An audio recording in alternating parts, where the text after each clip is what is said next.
Assalamualaikum warahmatullahi wabarakatuh. Ya, mari kita buka pertemuan ini dengan bacaan basmalah. Bismillahirrohmanirrohim. Anak-anakku, ketika kamu di lautan, di dalam lautan, pernah nggak lewat hewan? Lihat hewan seperti ini. Namanya ini ubur-ubur. Biasanya digunakan sebagai bahan kosmetik kecantikan. Nah, ubur-ubur ini termasuk hewan apa? Nah, seperti yang saya jelaskan kemarin, ya, ubur-ubur, ya, tadi yang saya sebutkan tadi, itu termasuk anggota dari Avertebrata. Nah, atau hewan yang tidak bertulang belakang. Nah, termasuk Avertebrata, termasuk yang metazoa, yang bersel banyak. Dan termasuk anggota dari filum Coelenterata, hewan yang berong enggak.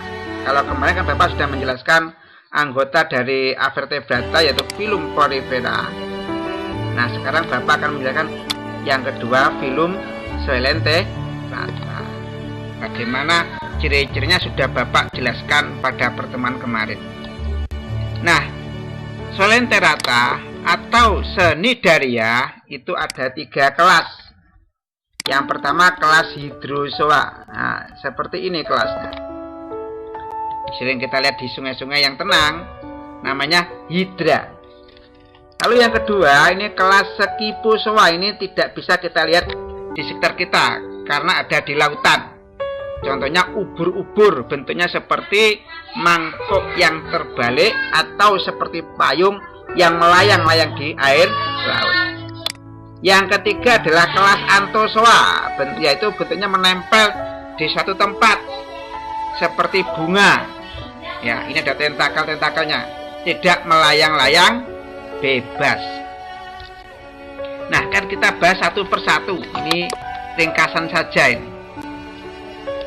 Ada 3 kelas ya dari Coelenterata, Hydrozoa, Scyphozoa, dan Anthozoa. Bagaimana perbedaan dari habitatnya dan bentuknya? Hydrozoa itu hidupnya ada di air laut, ada di air tawar. Contohnya Hydra itu di air tawar. Kalau Obelia ini di air laut. Bentuknya polip. Polip itu melekat pada satu tempat, tidak bergerak ke sana kemari. Ini polip Hydra itu. Ada yang polip dan medusa. Kalau medusa itu berenang bebas seperti Obelia ini ya. Ini. Maaf, yang namanya Obelia ini akan berubah bentuk dari kecil sampai dewasa. Ya. Pada tahap pertama bentuknya polip. Ya, dia melekat pada tempat, tidak berubah-ubah, tidak berpindah-pindah. Lalu dia akan bisa berubah menjadi medusa, berenang ke sana kemari seperti mangkok yang terbalik. Kalau Scyphozoa itu hidupnya di air laut. Bentuknya ada 2 fase dari kecil sampai besar. Pertama fase polip. Nah, ini fase polip itu. Dia menempel pada satu tempat, tidak berpindah-pindah. Lalu dia akan berubah menjadi seperti ini, menjadi fase medusa. Nah, ini berenang bebas ke sana kemari. Yang dominan adalah fase medusa. Nah, di sini contohnya adalah ubur-ubur atau nama latinnya Aurilla aurita. Anthozoa itu hidup di air laut, nah, di dasar laut yang tidak begitu dalam. Dari kecil sampai tua, sampai mati, dia berbentuk polip, melekat pada satu tempat, tidak berpindah-pindah, menghasilkan zat kapur, kalsium karbonat. Contohnya apa? Anemon laut dan Netidium sp.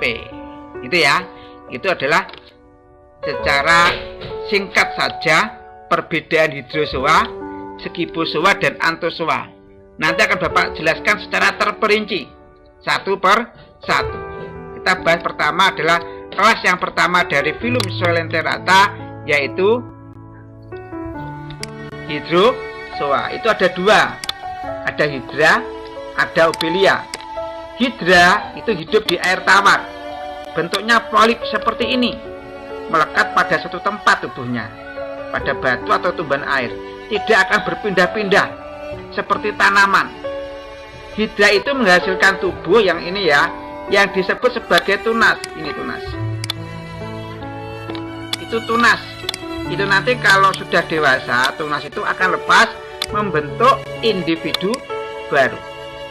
Pada ujungnya terdapat tentakel. Apa fungsi tentakel? Untuk menangkap makanan. Kalau Obelia itu hidupnya di air laut, mengalami fase 2 fase polip. Ya, seperti ini fase polip. Dia tidak akan bergerak, melekat pada satu tempat. Lalu pada tahap berikutnya dia akan berubah menjadi fase medusa. Pada fase ini dia akan berenang bebas, bentuknya seperti mangkok yang terbalik. Nah, Obelia sini ya, dari kita bahas masih tetap Obelia, itu mengalami 2 fase. Fase polip dan fase medusa. Kalau fase polip dia berkoloni, hidupnya berkelompok, menetap pada tempat, tidak bergerak, vegetatif. Fase polip ini ada 2 ya.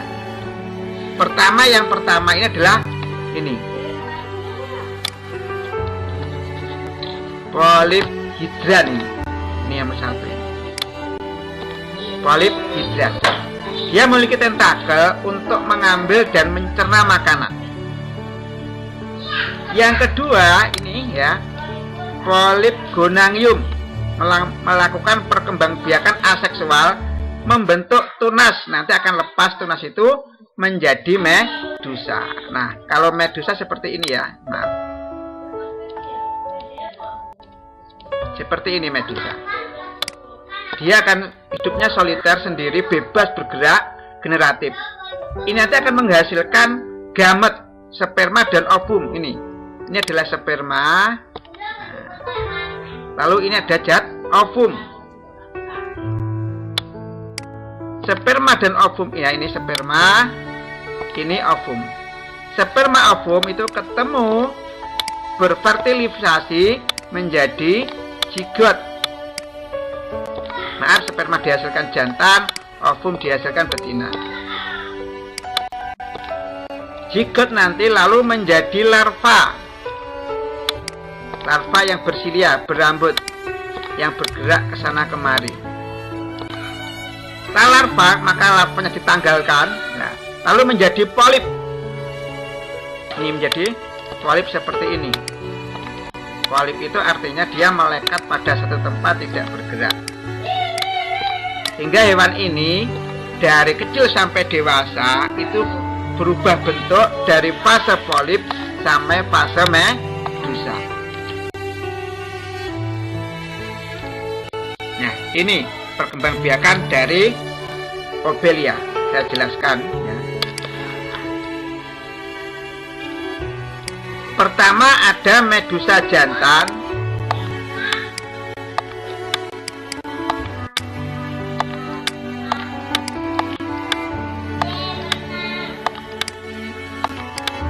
Ada medusa betina yang berenang bebas. Medusa jantan itu, kalau jantan itu menghasilkan sperma, kalau betina menghasilkan ovum. Nah, ini kebalik nih ya.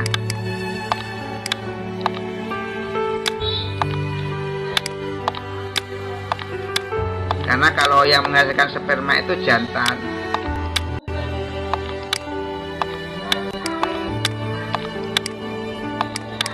Kalau yang menghasilkan ovum itu adalah betina. Sperma ovum itu akan berfertilisasi menjadi zigot. Zigot berkembang menjadi larva planula yang bergerak karena dia memiliki bersilia rambut-rambut. Lalu dia akan berkembang menjadi polip. Nah, ketika polip muda, ini lalu menjadi polip dewasa. Ketika polip dewasa ada yang namanya polip gonangium. Ini nanti akan menghasilkan medusa. Maaf, ini polip gonangium ini. Ini akan nanti menghasilkan medusa jantan, medusa betina. Seperti itu proses reproduksi pada Obelia. Selanjutnya kelas yang kedua ya. Kelas yang kedua adalah kelas Sekibozoa. Bentuk tubuhnya seperti mangkok. Ya, ini bentuk tubuhnya seperti mangkok transparan. Dia di situ memiliki lapisan mesoglea yang tebal yang sebagai sumber nutrisi makanan. Memiliki dua fase. A, fase polip ini ya, fase polip ini. Lalu B, ini fase medusa. Ketika fase polip, dia akan menetap, tidak akan berpindah tempat. Ketika fase medusa, dia akan berenang bebas. Masa fase medusa itu akan menghasilkan sperma ovum, ketemu jadi zigot. Zigot nanti akan berkembang menjadi planula, larva yang bersilia, berambut yang bergerak-gerak. Lalu di sini nanti akan menjadi polip muda. Ini skifistoma itu polip muda. Dia akan menetap pada satu tempat, tidak berpindah-pindah. Nah, selanjutnya dia akan menjadi polip dewasa, ya, di mana ada tumpukan-tumpukan piring. Lalu menjadi epira, ini adalah medusa muda. Lalu menjadi medusa dewasa seperti ini. Ini langkah-langkah dari proses reproduksi Sekibozoa. Nah, selanjutnya filum yang Solenterata kelas yang terakhir adalah kelas Anthozoa. Bentuk tubuhnya kalau kita lihat seperti bunga, ini seperti bunga. Hidupnya di laut, nah, tidak ada di air tawar. Ada yang soliter, itu sendiri atau berkoloni, hidupnya berkelompok. Hewan ini tidak punya bentuk medusa. Tidak ada yang berenang bebas, semuanya polip. Tubuhnya tersusun atas kalsium karbonat. Kalau ini hewan ini mati membentuk pulau karang seperti ini. Indah sekali kan pemandangannya, nah, di bawah laut. Dia punya tentakel. Ini tentakel itu. Untuk apa fungsinya? Menangkap makanan. Karena di tentakelnya itu ada nematokis. Contohnya ya Acrodora dan Diplopia. Nah, anak-anakku, itu tadi yang filum Solenterata. Sekarang kita masuk filum selanjutnya, yaitu filum Platyhelminthes. Nah, anak-anakku, pernah nggak kalian ketika kurban kambing, lalu dinas kesehatan datang langsung memeriksa hatinya kambing? Di situ ada cacing-cacing bentuknya seperti ini yang ada di hatinya kambing. Nah, ini namanya adalah cacing Fasciola hepatica. Nah, Fasciola hepatica tadi itu termasuk kingdom Animalia Avertebrata, hewan yang tidak bertulang belakang, termasuk filum Platyhelminthes atau cacing pipih. Bagaimana ciri-ciri dari Platyhelminthes? Ciri-ciri dari Platyhelminthes, tubuhnya simetri bilateral. Ya, dia punya bagian atas, bawah, depan, dan belakang.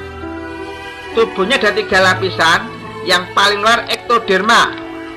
Ya, ini akan membentuk epidermis dan cuticula. Yang kedua adalah mesoderma.